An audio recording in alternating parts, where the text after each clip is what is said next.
जो 17 महीने मनीष सिसोदिया की जिंदगी के बर्बाद हुए, उसका हिसाब क्या देश के प्रधानमंत्री देंगे?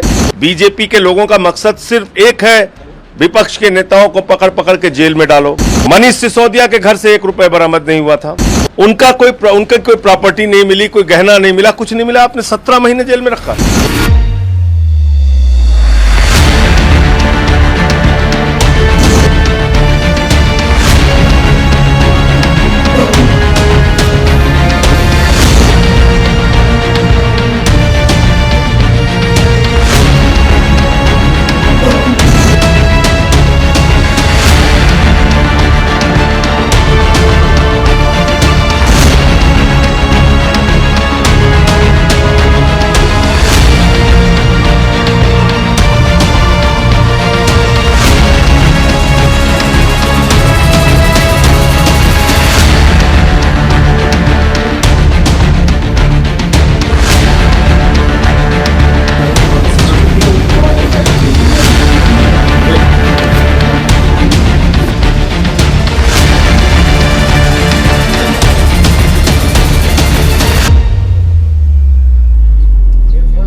देखिए, ये बहुत बड़ी राहत है आम आदमी पार्टी के लिए भी, दिल्ली के लोगों के लिए भी, एक एक कार्यकर्ता के लिए, और खास तौर से अरविंद केजरीवाल और सत्येंद्र जैन जी के लिए भी। अब न्याय का रास्ता जल्द ही खुलेगा, मुझे पूरी उम्मीद है।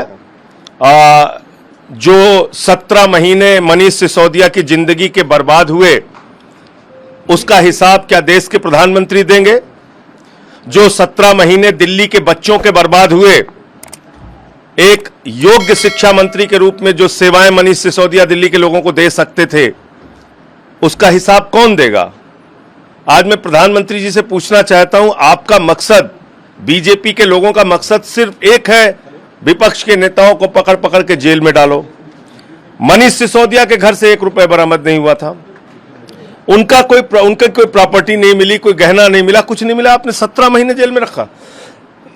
और ईडी हमेशा तारीख पे तारीख लेती रही, समय मांगती रही, मामले को टरकाती रही। आज उन सब चीजों पे विराम लगा है और सिसोदिया जी बाहर आएंगे निकलकर। बहुत बड़ी खबर है हम सबके लिए। Supreme Court has today passed a historic judgment. It is historic in so many senses because first time the Supreme Court has come out very widely and said that even if it is PMLA, even it is Section 45, it doesn't matter if it's a prolonged incarceration and there is a delay of trial, you have to release a person out on bail. And it has also advisedly made observations for trial courts and high courts to consider these pleas of accused persons who've been inside for long and the delay has not been proceeding. In all these cases, Supreme Court had said that they should consider prolonged incarceration and release people. Supreme Court has also said that Manish Sisodia has not delayed the trial. All his applications which were moved during the period of 17 months were valid, and it is only CBI and ED which has delayed the investigation. And if the investigation itself is delayed, how can the conclusion of trial be reached? Sir, Supreme Court has imposed several conditions on Sisodia. Can you tell me something about No, these are normal bail conditions which you would find in every bail order. One of the condition is that he has to surrender passport. Every person who gets bail these days has to surrender his passport. The second condition was to go before the IO every Monday and Thursday. That is a normal application, normal condition which can be imposed in any bail order. So that's nothing much into it.